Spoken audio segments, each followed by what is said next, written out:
Jadi puji Tuhan Janice bisa dapat Dux Award, and that all is also thanks to my teachers. So I know there are some of my teachers here in this call, like Miss Liani is here as well. So I am forever grateful to Morning Star. And untuk orang-orang tua, if you have put your children in Morning Star, I just want to say I think you guys made the right decision. I think you made the right decision, and it changed my life. My life became very very new ever since aku ketemu Tuhan sendiri in my bedroom umur 13 tahun. Mimpi aku dulu itu menjadi penyanyi terkenal, tapi sejak aku ketemu Tuhan sendiri face to face, mimpi aku menjadi worshiper dan penyanyi untuk Tuhan. So that's also thanks to Morning Star. I couldn't thank you all enough, and I think that's just my testimony, very short, tapi semoga memberkati and inspire you in some way. And I think I'm just gonna hand it back to Helen now. Thank you so much, Jen. We're so proud of you. We have a clip. Your mom sent us a very good clip of you receiving the award. Miss Dia, can you please share it a little bit? We'll see the award and then we'll go on. Yeah. Dux Award is an academic program run through KISS for international students to achieve an ATAR. St. George's is one of only 2 institutions in Western Australia who offer the WALK program, and the WALK Dux Award for 2020 goes to Janice Michelle.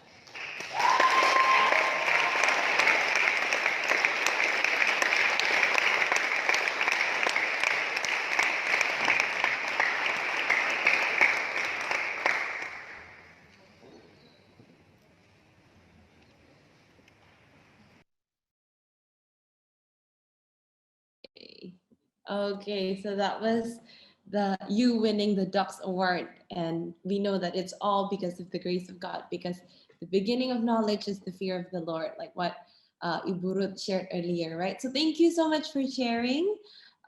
Kita diberkati ya with the sharing that you and your mom. It's amazing to see how you and your mom, together serving the Lord. And dulu ya, yang tahu Janice used to be very, very shy, right, Jen? To see you speaking so fluently, I was so touched because you used to be shy when you need to talk in front of people. Tapi sekarang ya, guru-guru yang ada di sini dulu Janice masih ngomongnya kecil gitu. Kalau ayo Jen ngomong, gitu. Now I know that you are doing. I heard from your mom also last time I talked to her a few months back. Kalau you are doing a lot of worship nights, doing Bible studies, not only untuk Asian people ya, tapi juga for a local Australian, you open Zoom rooms to just doain orang, and then you do it publicly, with your social media platform. It's so amazing to see, like, you're just, what, 17, right? 17 Yeah, ya? very soon. Yeah, soon 17, and you're doing all these things, and your life priority, like you said, dulu maunya jadi penyanyi, sekarang you're taking speech pathology, is that right, Jen? Yeah.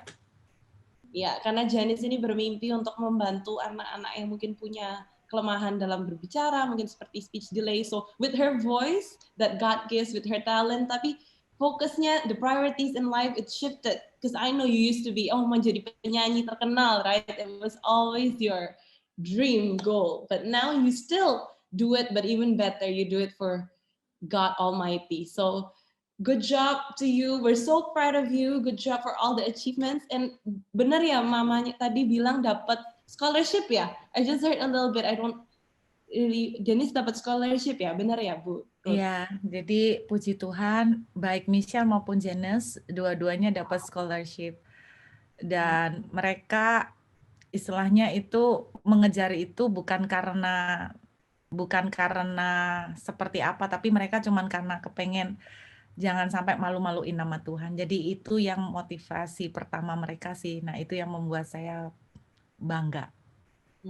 Wow. And we're also proud of you, Janice ya. Ini juga ada yang we all miss you here in the school ya, having you around. Jadi nanti tunggu COVID-nya mereda, will definitely be waiting for you. Ya, balik to visit, to lead praise and worship again, motivate the younger siblings, to look up to. Kalau memang bisa gitu. If you start with the fear of the Lord, nothing is impossible. What used to be very hard, I was so shocked. Wow, I thought you really like, music, art, but like academic is not really something you're passionate about. But going there, winning awards, it's all because, you put God first and everything comes after. So good job on all that. We're very proud of you. Dan sekarang saya mau membuka kesempatan untuk mungkin ada yang mau bertanya langsung, mungkin boleh juga ke Jenis atau ke Burut Yulia atau punya pertanyaan lainnya, boleh dicatkan ke chat box, atau kalau mau anonymous mungkin nggak mau langsung ditanyakan, bisa dicatkan ke saya yang namanya Q&A/Helen Kusno, boleh dikirimkan. Mungkin kalau ada yang mau bertanya atau mau say something, boleh langsung ke everyone atau boleh ditujukan ke saya. Kita buka kesempatannya, mungkin ada yang mau ditanyakan atau mungkin ada yang mau say anything, mau langsung nanya juga boleh. Mungkin mau langsung unmute dan tanya juga silahkan gitu. Mumpung kita masih ada waktu sebentar, kita bisa take a few questions mungkin. Sambil menunggu, mungkin tadi nggak tahu signalnya sedikit jelek ini di rumah. Mungkin Miss Ratna ada yang mau ditambahin dulu sambil kita menunggu kalau ada pertanyaan lagi, Pastor Benny. Yeah, thank you so much, Burut, Janice. We proud of you. Thank you so much ya. Kita bisa lihat bagaimana Tuhan bekerja dengan luar biasa. Kita hanya mengambil bagian yang Tuhan izinkan, tapi kita melihat Tuhan sendiri yang ikut bekerja. And really proud of you, Jen. Burut, selamat ya, luar biasa. Saya dengar Jenny juga melayani di sana, ya. Dan banyak kesaksian-kesaksian yang kita dengar yang luar biasa yang jadi berkat. Ya. Ini mumpung ada Burut dan Jenny, silakan tanya. Ibu-ibu mungkin ada yang mau bertanya ya. Kita buka kesempatan ya. Tapi kalau nggak ada yang tanya, saya hanya akan mau menyampaikan dikit bahwa apa yang disampaikan tadi sungguh-sungguh kita melihat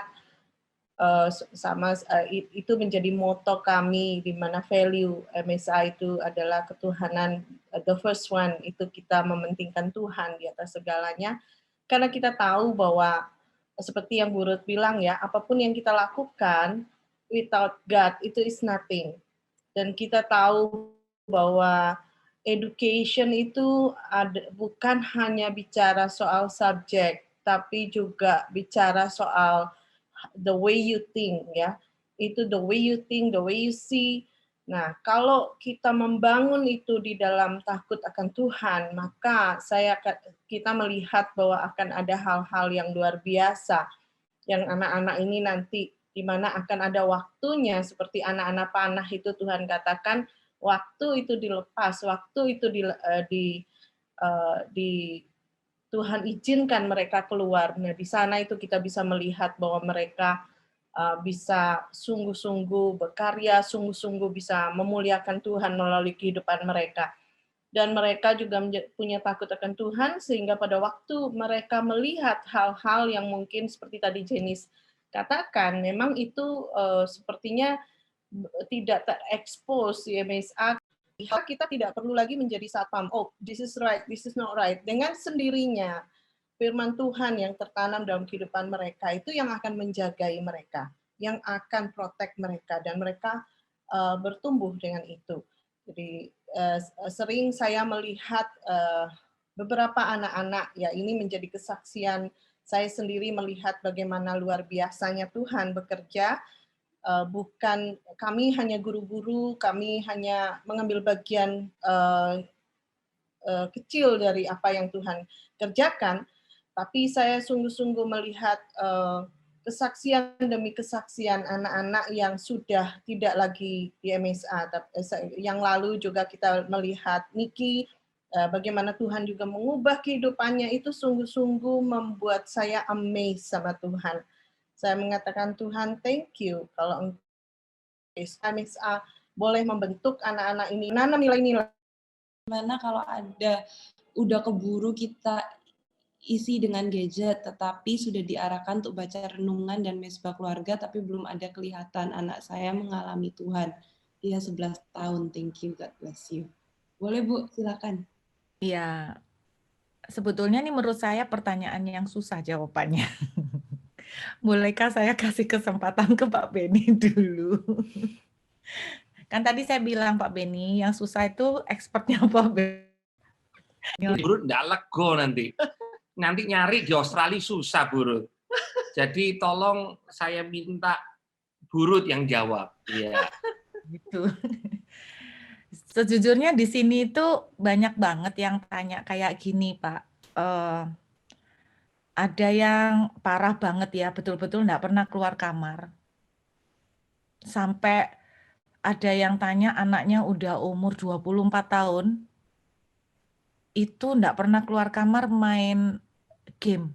Saya terus terang kalau suruh doa nengking, saya sudah nggak tahu ilmu tengking yang mana, ilmu pelepasan yang mana. Istilahnya itu 24 tahun itu bukan waktu yang pendek loh. Untuk nanemin terus, the only things yang dia tahu cuman gadget, the only thing yang dia tahu kemana dia lari kalau ada masalah cuman gadget. Karena orang tua boleh dibilang nggak pernah hadir untuk dia. Keluar, ayo ikut mesbah keluarga. Kita akan tampil sebagai orang tua yang seperti otoriter, karena dia menemukan rilis stresnya di gadget, dia menemukan pelampiasan masalahnya. Saya nggak bilang itu mudah, tapi saya tetap percaya selalu ada harapan di dalam Tuhan. Buat saya secara pribadi, mungkin saya tuh berusaha, kenapa saya bilang pertanyaan ini sulit Pak Beni, karena pasti yang diminta orang itu yang aplikatif banget, yang realistis. Kenapa? Karena kalau kita konseling sama orang, terus kita tuh cerita masalahnya, Pak, Bu, saya punya masalah gini, gimana way out-nya? Terus jawaban kita sebagai konselor, ya banyak doa. Itu udah klasik gitu loh. Pasti kita tuh nggak expect jawaban seperti itu, nggak expect. Nah, saya mungkin menyarankan yang berusaha praktikal itu yang pertama, itu harus dari orang tua dulu, perubahan. Itu saya expect di situ ya. Kita tuh tidak bisa nyuruh anak, ayo baca renungan, baca Alkitab. Hari ini 1 pasal. 1-2 kali kita bisa paksa, bahkan mungkin sampai suara keras kita rada ngancam-ngancam titik. Lu kalau enggak membaca, enggak ada uang jajan, misalnya gitu. Tapi itu enggak everlasting gitu loh.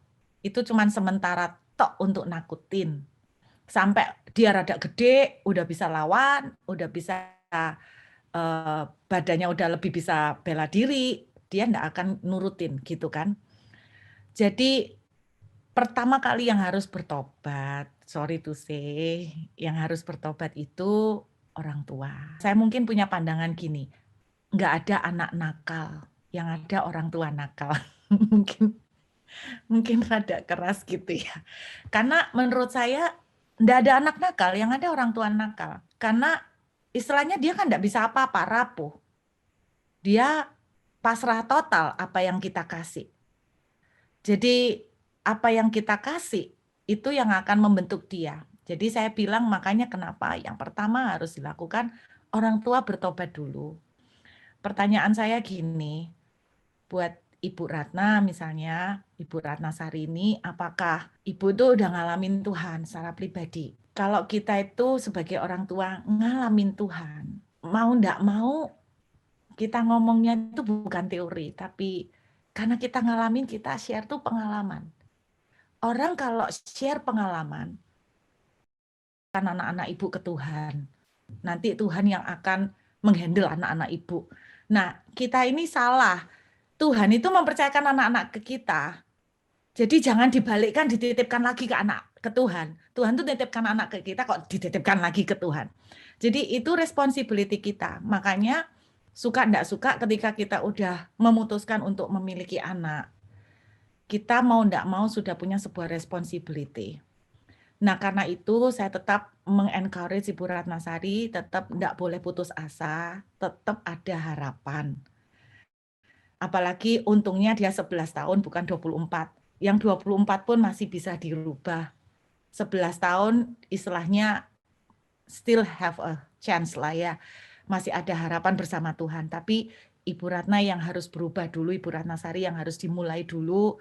Kalau Ibu Ratna Sari sudah ngalamin Tuhan, menghidupin Tuhan, mengalami pengalaman pribadi dengan Tuhan, itu akan keluar dengan sendirinya, bukan dalam bentuk perintah ke anak, tapi sharing. Saya masih ingat Pak Beni pernah khotbah tentang parenting, bahwa anak itu sifat belajarnya itu they just learn from what they see. They learn from what they see. Jadi kita tidak bisa menyuruh anak-anak kita itu belajar menyerap sesuatu karena kita itu ngasih instruksi, kita ngasih omongan. Tapi orang tuanya ngapain, itu exactly yang mereka akan imitate. Nah, ketika mereka melihat orang tua, orang tuaku punya problem duit, ternyata orang tuaku tuh sembahyang, cari Tuhan, terus benar-benar ada miracle. They learn from what they see. Jadi mereka akan imitate apa yang orang tua lakukan. It takes time. Yes, it takes time. Seperti Caci Janes cerita, dia ngalamin encounter dengan Tuhan sendiri juga ketika dia umur 13 tahun. Saya makanya nggak bisa baca Alkitab. Tuhan itu ada, kamu harus percaya gitu. Susah Bapak Ibu kalau dia itu nggak ngalamin Tuhan pribadi. So it takes time for me, dan puji Tuhan, istilahnya sekarang saya itu melihat apa yang kita tanam very slowly, termasuk juga bantuan dari teman-teman Morning Star, itu ya sekarang mulai kelihatan gitu loh. Sekarang mulai kelihatan passionnya dia untuk Tuhan, kerinduannya dia untuk Tuhan, only for God and always God, itu ngaruh akhirnya. Jadi itu takes time, dan tidak menutup kemungkinan Ibu seperti anak saya, dia masuk ke Morning Star umur 9 tahun, dia ngalamin encounter dengan Tuhan 13 tahun, berarti kan umur 13 berarti kan dia sekitar 4 tahun. Jadi we never know 2 years ahead something happen dengan anak Ibu Ratna Sari, atau even next year, kita tidak pernah tahu. Tapi istilahnya jangan jemu-jemu untuk terus impartasi something kepada mereka, bukan dalam bentuk kuliahan atau sekedar sekian daftar instruksi, itu akan ditolak. Tapi kalau mereka melihat apa yang kita alamin, mereka melihat how we fight the struggle with God, mereka melihat Tuhan itu menyatakan demonstrasi kuasanya, apalagi masih umur 11 tahun, percayalah itu akan ngaruh ke mereka. Saya tetap percaya itu optimisnya di situ. Jadi gimana kalau sudah gitu, Ibu Ratna yang memulai dulu, terus don't give up, keep doing that, dan sampai akhirnya saya percaya tiba-tiba kita akan melihat surprise. Itu sih dari saya, mungkin Pak Beni mungkin mau nambahin. Simpelnya sih gitu. Terima kasih Bu Ruth, sudah saya rasa cukup clear ya Ibu Ratna. Benar, kita ini sebagai orang tua ini memperkenalkan atau membuka jalannya dengan salah satunya dengan kehidupan kita, ya. Jadi kalau mereka lihat kehidupan kita, kadang kita berusaha untuk menunjukkan yang baik. Anak-anak perlu melihat ini sedang berdoa atau sedang apa. Nah, itu tidak dikondisikan. Jadi mereka itu melihat tiap hari kehidupan kita. Baik untuk memberikan kepada mereka renungan harian atau apa, tapi yang lebih powerful adalah hidup kita. Itu sebabnya kita perlu anugerah Tuhan, karena kita ini surat yang terbuka, kata Paulus, yang bisa dibaca oleh banyak orang, terutama orang-orang dekat kita. Itu enggak, istilahnya kita nggak bisa menutupi siapa kita di hadapan orang-orang dekat kita. Dan itu ada positif dan negatifnya. Positifnya, kita bisa sangat mempengaruhi yang positif kalau itu ada dalam kehidupan kita, dan juga kalau ada hal yang negatif itu juga langsung bisa terbaca oleh anak-anak kita. Tapi nggak ada orang tua sempurna. Kami nggak sempurna, ya. Dan kami juga nggak ada masalah kalau anak-anak kami nggak sempurna. Encounter dengan Tuhan nggak bisa dipaksakan. Setiap anak beda-beda. Nggak ada cetakannya, nggak ada formulanya. Ya, ada anak yang dari usia dini punya kerinduan akan Tuhan yang besar. Ada anak-anak tertentu kelihatannya cuek di awal, terus kemudian tiba-tiba satu encounter seperti yang Janice tadi sharingkan, mengubah gitu ya. Jadi kadang kita ini frustasi dengan anak kita ya, karena kita merasa gini, iya ya, yang ini kok slow learner secara spiritual, ini kok enggak suka doa, enggak suka ini gitu ya. Anaknya pendeta juga begitu, Bu, gitu ya. Jadi tapi ada waktu, ya itu yang misterinya Tuhan, Bu, enggak bisa 1+1 jadi 2 gitu ya. Ada encounter dengan Tuhan. Bagian kita ini mempersiapkan jalannya. Tuhan yang bisa mengubah hatinya. Saya sama istri nggak bisa mengubah hati anak. Wong saya aja nggak bisa mengubah hati saya kok, Bu. Jadi anak ibu persiapkan, percayakan sama Tuhan, ada waktunya Tuhan akan lakukan apa yang hanya Tuhan bisa lakukan. Oke, thank you.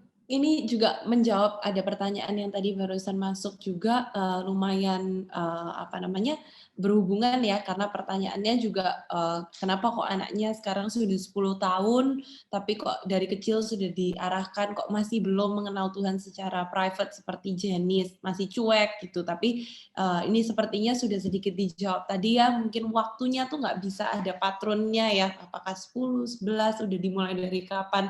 Tapi ya tadi ya jangan berjemu-jemu, kalau kita terus pasti when it's God's time dan Tuhan akan bukakan gitu, kita percaya itu. Mungkin ini yang agak berbeda, ada yang bertanya, how to guide a small child if the parent is not physically with the child often because of certain reasons, other than praying for the child. How to guide other than praying if the parent is not physically with the child often, karena satu dan lain hal, anaknya ini a small child gitu. Mungkin mau bisa dijawab. Iya, silakan. Iya, kalau pertanyaannya kan karena certain reason itu kan nggak jelas, saya nggak tahu certain reasonnya itu kenapa. Mungkin saya mau sharing, ada satu orang pernah menghubungin saya secara pribadi. Papa dan mamanya ini certain reason juga nggak bisa hadir sama anaknya sejak kecil. Kenapa? Karena mereka sibuk kerja. Karena buat mereka itu perlu mempersiapkan masa depan anak secara finansial. Sehingga anak ini dari SD udah dilepaskan ke Singapura. Sudah dilepaskan ke Singapura untuk sekolah di sana. Sampai menginjak SMA, lalu di Singapura dia ditaruh kayak di asrama. Kemudian rupanya pada waktu di Singapura ini, anak ini sempat mengalami bully. Bukan bully, sexually abuse oleh teacher selama studi di Singapura. Kemudian akhirnya anak ini dipindahkan lagi sama mama papanya ke Amerika. Singkat cerita, anaknya kemudian memasuki kuliah. Jadi orang tuanya telepon saya, minta tolong kalau bisa itu saya membantu dalam tanda kutip membimbing anaknya supaya kembali ke jalan Tuhan. Anaknya perempuan. Nah, sekarang sudah pakai suntikan hormon tumbuh brewok. Jadi tumbuh brewok, Bapak Ibu ngerti kan? Ya, jadi dia merubah jati dirinya. Lalu mama papanya menghubungin saya, minta tolong saya itu bisa untuk membimbing dia. Saya terus terang sempat waktu itu berbicara cukup keras sama dia. Kenapa ibu enggak tinggalkan kerjaan ibu, biar suami yang kerja, ibu lari terbang ke Amerika, kalau memang harus sekolah di Amerika misalnya gitu ya. Kenapa ibu enggak terbang lari ke Amerika untuk tinggalkan pekerjaan ibu, suami yang kerja aja. Jadi ibu harus berjuang sekarang untuk memenangkan anak ibu lagi. Karena enggak bisa anak ibu itu disuruh konseling sama saya by phone once a while, enggak bisa. Apa yang terjadi pada dia? dia membutuhkan parents-nya, dia membutuhkan orang tuanya. Ibu udah tinggalin dia dari kecil. Nah, terus dia bilang, saya nggak bisa Bu tinggalkan pekerjaan saya karena pekerjaan saya terlalu banyak. Terus saya cuman jawab sama dia gini, kalau ibu aja nggak bisa ninggalin pekerjaan demi anak, ibu nyuruh orang lain ninggalin untuk anak ibu, mana ada yang mau. Singkat cerita ya sampai hari ini anaknya ya udah punya pacar,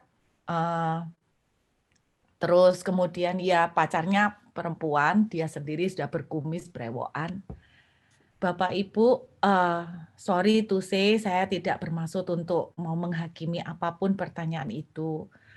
Tetapi satu sisi itu sebuah privilege ketika Tuhan mempercayai kita dengan anak, itu adalah sebuah privilege, tapi sekaligus juga sebuah responsibility. Jadi saya nggak tahu alasannya kenapa dari kecil kok nggak bisa nemenin anak. Saya nggak ngerti karena saya nggak mau judge apapun, tapi bagaimanapun anak itu sangat memerlukan orang tua mereka. Dan mendidik anak, saya tuh kemarin gini loh, mendidik anak, ya kembali lagi siapa yang mengisi gelas itu yang akan mempengaruhi anak itu jadi seperti apa. Kalau yang ngisi gelas itu mbak-mbak kita atau suster kita, mereka akan jadi seperti mbak-mbak kita. Kalau yang ngisi gelas itu emak engkongnya, ya mereka akan jadi seperti emak engkongnya, dan tergantung emak engkongnya kan seperti apa. Kalau emak engkong dalam arti, kalau kebetulan emak engkongnya seperti Lois di Alkitab, ya puji Tuhan, jadi muncul seperti Timotius. Kalau emak engkongnya bukan seperti Lois, saudara, ya sudah. Jadi intinya kalau karena ke satu alasan orang tuanya nggak bisa nemenin anak ini, idealnya sih kalau bisa, idealnya parents itu yang bisa nemenin anak-anak. Tapi kalau certain condition, aku nggak tahu kenapa, apakah karena sakit atau sesuatu, ya saya berharap yang orang yang dilimpahin anak ini, ya mudah-mudahan yang quite responsible untuk mengisi apa yang ada di dalam gelas itu. Tapi idealnya sih sedapat mungkin. Kalau contoh dari jemaat yang telepon saya itu, saya cuma bilang begini, setiap orang tuh butuh uang. Saya juga butuh uang. Saya bilang sama dia, saya butuh uang, Bu. Uang Ibu dan uang saya pasti banyakan uang Ibu. Dan saya juga butuh uang gitu loh. Tapi hidup ini mau bilang butuh uang sampai kapan kita ya tidak akan pernah selesai gitu loh.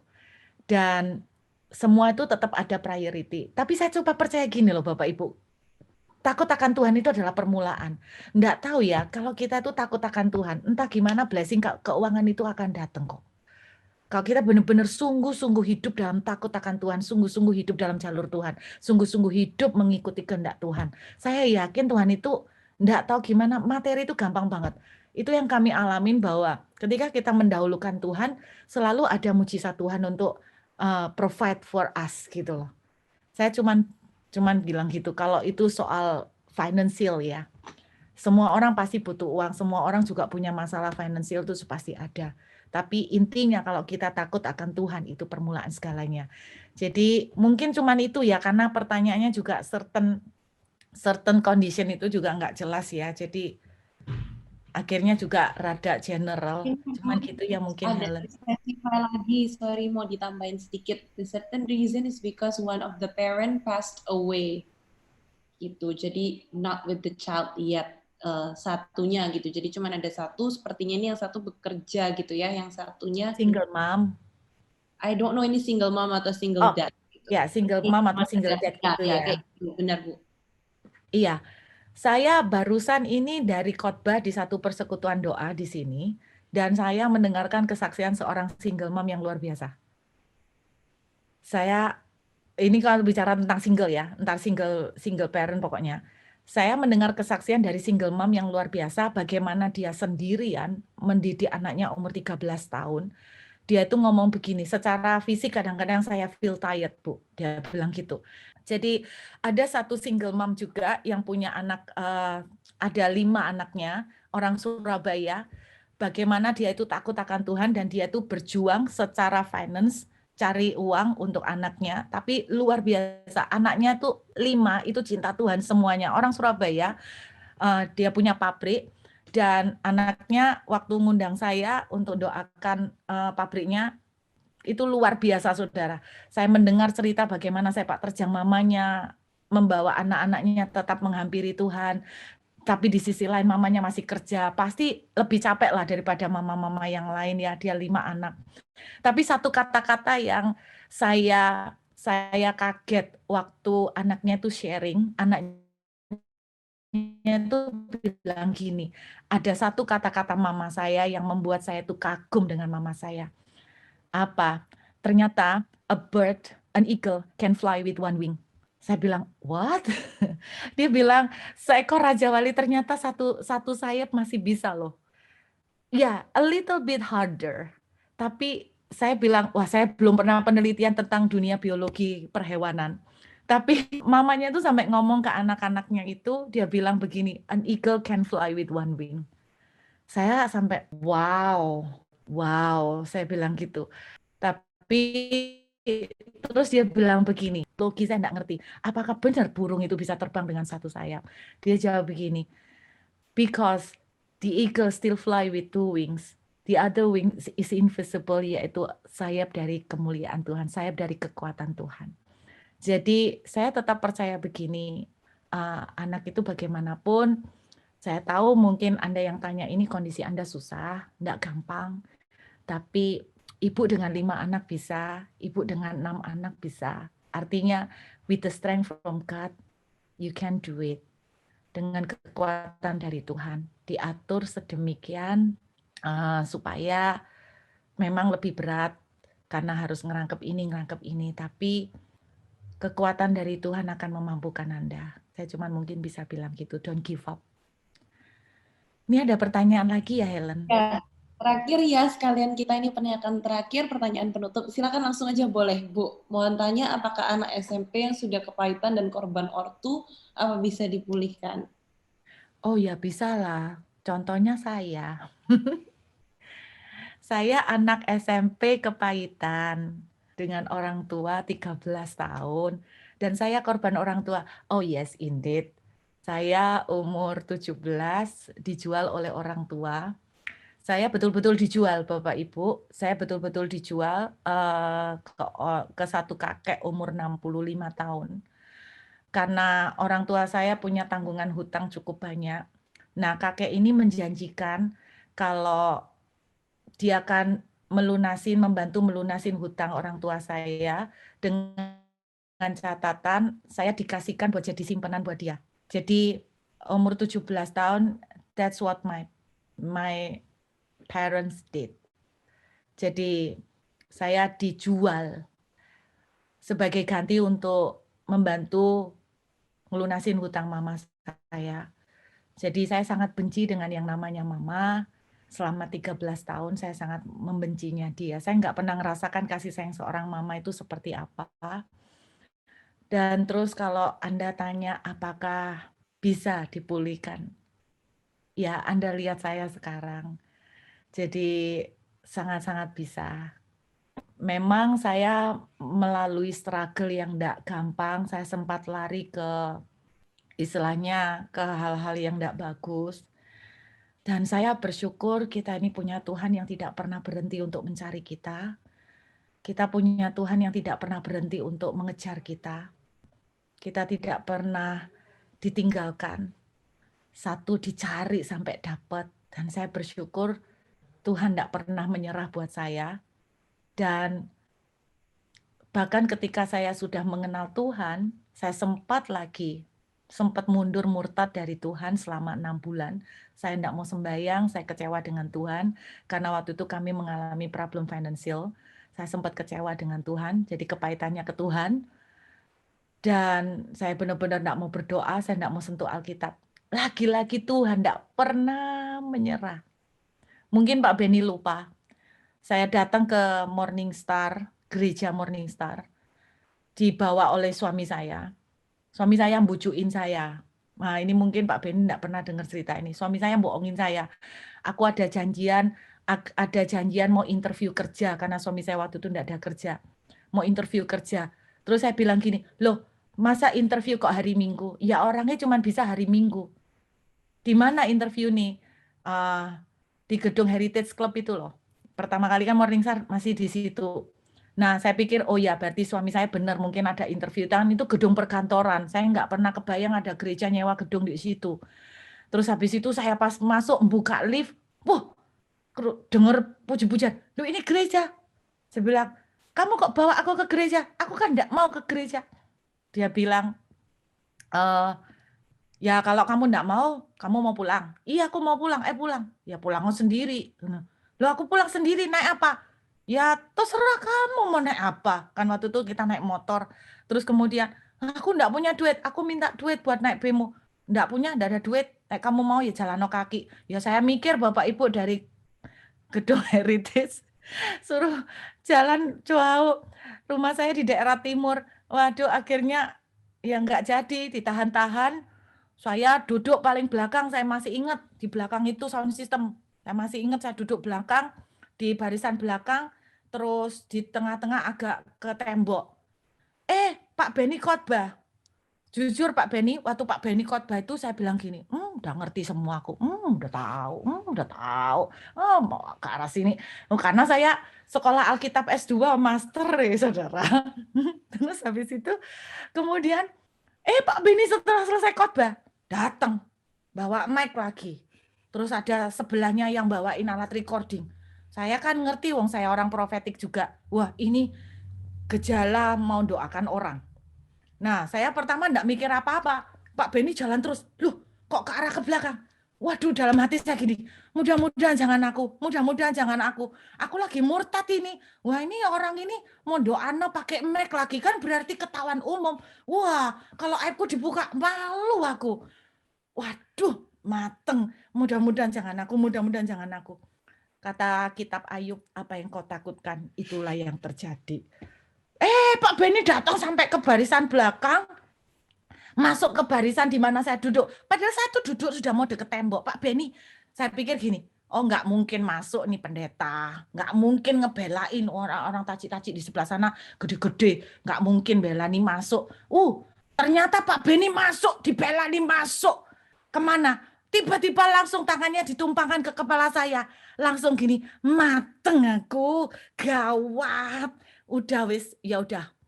Toba aku datang kali pertama dan terakhir. Jadi udah wis, ya udah Tuhan permalukan terus, permalukan gitu kan. Tiba-tiba Pak Benny bernubuat nih, Pak Benny bernubuat. Pak Benny pasti enggak ingat. Pak Benny bernubuat. Anakku, aku tahu hidupmu susah. Waktu Pak Benny ngomong gitu, jujur Pak Benny saya bilang gini, alah, semua orang itu enggak butuh karunia profetik. Sudah tahu muka saya susah. Enggak perlu karunia profetik. Dari muka saya aja udah tahu. Enggak usah Pak Benny, orang lain tahu mukamu susah. Wong dari zaman kuliah, orang kalau lihat saya selalu tanya gini, kamu ada masalah apa? Loh enggak ada masalah apa-apa, memang muka saya gini. Terus Pak Benny bilang, aku tahu hidupmu susah. Basi, saya dalam hati gitu, basi lah gitu. Tapi kemudian Pak Benny bilang gini, aku tahu kamu kecewa dengan Tuhan. Saya mulai diem.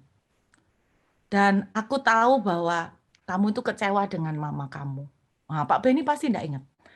Dan kamu merasa kenapa Tuhan itu memberikan semua penderitaan ini? Karena kamu tuh melayani Tuhan, tapi kenapa Tuhan itu kok membiarkan penderitaan ini terjadi padamu? Betul, Pak Benny, itu yang saya protes sama Tuhan. Nah, itu kan enggak ada orang tahu. Aku bilang, aku nih loh melayani kamu, tapi aku tuh anakmu, tapi kenapa kok kamu tuh enggak nolong aku? Kok hidupku susah banget? Gitu loh. Itu pertanyaan saya. Terus Pak Benny ngomong, ini ketahuan ini benar-benar Tuhan. Terus dalam hati saya bilang gini, iya, kenapa kalau gitu? Kenapa Tuhan enggak tolong saya? Kenapa aku dibiarkan susah? Pak Benny jawab, jadi kayak orang telepati. Pak Benny jawab gini, bukan aku yang memberikan kamu susah. Terus saya jawab, kalau bukan kamu siapa lagi? Gitu. Dalam hati saya bilang gitu, Pak Benny jawab gini loh.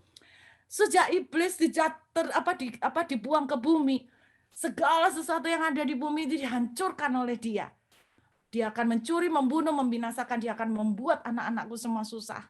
Kamu kembalilah kepadaku. Dan pada waktu kamu kembali, aku tuh bapakmu. Itu pertama kali saya ngerti hati Bapak Benny waktu didoakan sama Anda. Pak Benny bilang gini, kamu loh pernah ngomong sama Tuhan. Nah ini tidak ada yang orang tahu.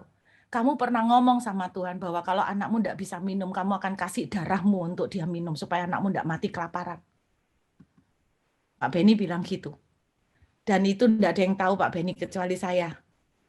Saya ngomong, kalau anakku sampai aku tidak bisa ngasih minum, tidak bisa makan, aku akan kasih dagingku. Mungkin terinspirasi film-film zombie itu ya Pak ya, kayak gitu ya. Mungkin kayak gitulah. Jadi aku akan kasih kamu dagingku nak, darahku tak minum no kamu, pokoknya kamu tidak boleh kelaparan. Terus Tuhan tuh bilang, kamu aja bisa ngomong bahwa kalau anakmu tidak bisa makan, kamu akan kasih dagingmu. Aku bukan cuma ngomong, tapi aku sudah kasih dagingku dan darahku untuk kamu. Masakan aku tidak akan pulihkan dan tolong kamu. Jangan biarkan iblis mendustai kamu. Hati saya hancur, Pak Benny, waktu itu saya hancur. Itu pertama kali saya tahu hati Bapa. Itu pertama kali saya ngerti Tuhan itu cinta sama saya. Dan makanya saya balik ke Tuhan pada hari itu. Dan Pak Benny ngomong, kamu akan lihat beberapa bulan dari hari ini Tuhan akan membalikkan kehidupan kamu. 3 bulan kemudian Tuhan membalikkan kehidupan keluarga kami, Pak. Jadi sebelum Tuhan membalikkan keluarga kami, Tuhan bilang begini, kamu harus selesaikan sama mama kamu. Karena aku tidak bisa bless kamu kalau kamu nyimpen kepahitan. Saya datengin mama, saya sungkem di kaki mama, saya bilang, mama saya minta maaf, saya kepahitan sama mama 13 tahun. Mama saya jawab gini, memangnya mama salah apa kok kamu kepahitan sama mama? Waduh, itu kan yang sering terjadi. saya cuma bilang, mama udah enggak usah tanya itu, yang jelas saya salah karena saya sudah menyimpan kebencian. Saya mengakui salah karena saya sudah menyimpan kebencian. Saya bukan mengakui salah untuk sesuatu yang tidak saya lakukan, tapi saya mengakui salah karena saya menyimpan kebencian. Itu udah salah. Setelah itu 3 bulan kemudian keadaan kami dibalik 180 derajat sama Tuhan. Tuhan tiba-tiba bisa mengirimkan mujizat-mujizat. Jadi saya mau bilang bahwa apakah anak sampai kepahitan dengan jadi korban orang tua masih bisa? Bukan, sangat bisa. Dan saya bersyukur Tuhan tidak pernah menyerah. Tuhan kirim seseorang yang namanya Pak Benny untuk tumpang tangan sama saya, untuk mendoakan saya. Dan saya bersyukur Tuhan itu tidak pernah menyerah. Walaupun saya sudah marah, saya sudah maki Tuhan, saya sudah menjengkelkan, tapi dia tidak pernah berhenti untuk mencari dan mencintai saya. Itu yang membuat saya sadar bahwa I cannot live without him. Jadi Ibu, jangan putus asa. Tuhan tetap akan memulihkan. Amin. Mungkin itu. Luar biasa sharingnya. Kita semua diberkati ya. Benar, nggak ada yang terlambat buat Tuhan. Nah, karena durasi ini kalau diterusin ini seru harusnya ya. Tapi mungkin lain kali kita buatkan lagi sesi-sesi berikutnya. Untuk hari ini mungkin kita sekian. Kita foto dulu bersama. Dengan hormat saya minta mungkin yang kameranya masih mati. Untuk kenang-kenangan ya, kita foto bersama dulu. Miss Dewi, standby ya. Kita foto, boleh dikomando Miss, ada berapa layar, boleh dihitung. Setelah itu Miss Ratna akan doa tutup kita acara ini dalam doa. Silakan Miss Dewi. Oke, Miss, ditunggu, masih belum ada yang nyala. Bu Ineke? Oke, layar pertama ya, saya siap. 1, 2, 3. Sebentar. Oke, yang kedua, 1. Masih belum banyak yang nyalain ya. Nyala sih, internet mungkin ya, internetnya juga, internet di sana. Nggak apa-apa, sambil ditunggu sebentar. Bisa nyala nggak? Oke, sudah. 1, 2, 3. Kurang 1 lagi. Oke. 1, 2. Oke, terima kasih. Oke, thank you. Thank you Miss. Saya serahkan ke Miss Ratna. Boleh menutup kita dalam doa. Silakan Miss. Oke, sekali lagi thank you Bu Ruth, Janice, dan semua parent. Mari kita sama-sama tutup dalam doa. Tuhan, kami mengucap syukur untuk malam hari ini. Terima kasih kalau kami boleh bersama-sama, kami boleh saling membangun, dan kami boleh saling belajar satu dengan yang lain. Tuhan, satu hal yang kami lihat bahwa Engkau begitu setia, Tuhan. Engkau Allah yang luar biasa. Engkau selalu mengasihi kami apapun keadaan kami, Tuhan. Dan kami tahu, Tuhan, kalau kami boleh seperti hari ini, kami tahu semua karena anugerah-Mu. Semua karena apa yang Engkau sudah lakukan. Tuhan, kami sebagai orang tua, kami sebagai guru-guru, kami punya keterbatasan. Kami berdoa, Tuhan, Engkau memberikan anugerah kepada kami, Tuhan, supaya kami bisa melakukan yang terbaik. Kami juga berdoa untuk setiap anak-anak yang Engkau percayakan, Tuhan. Kami berdoa, Tuhan, Engkau sendiri yang terus bekerja dalam kehidupan anak-anak ini, Tuhan. Sampai kami melihat bahwa mereka bertumbuh mengasihi Engkau, takut akan Engkau, Tuhan, dan membawa kemuliaan bagi nama-Mu. Terima kasih, Tuhan, untuk pertemuan malam hari ini. Terima kasih untuk waktu yang luar biasa ini, Tuhan. Kami mengucap syukur, Tuhan, karena Engkau Allah yang luar biasa, Tuhan. Terima kasih, Tuhan Yesus. Kami serahkan kehidupan kami ke dalam tangan-Mu, dan kami percaya, Tuhan, Engkau terus bekerja dalam kehidupan kami, Tuhan. Terima kasih, Tuhan Yesus. Tuhan, kami juga mau berdoa buat Ibu Ruth Yulia yang sudah menjadi berkat buat setiap kami, Tuhan. Berkati Tuhan apa yang dia lakukan. Tuhan, 1 tahun 2 bulan dia di Australia. Tuhan, sepertinya dia stuck, tapi sesungguhnya dia sedang menggenapi rencana-Mu yang luar biasa di sana. Tuhan, terima kasih juga untuk Janice. Terima kasih Tuhan untuk kehidupan yang dia berikan untuk Tuhan. Biar sungguh-sungguh kehidupannya semakin hari, semakin Engkau pakai Tuhan. Sehingga orang bisa melihat bahwa Yesus sungguh-sungguh nyata dalam hidupnya. Terima kasih Tuhan. Kami menyerahkan kehidupan setiap kami ke dalam tangan-Mu Tuhan. Berkat-Mu menyertai setiap kami, berkat Abraham, Ishak, dan Yakub. Di dalam nama Tuhan Yesus. Haleluya. Amin. Amin. Amin. Ya, sekali lagi thank you Ibu Ruth, thank you Janice, thank you Terima kasih. Guru.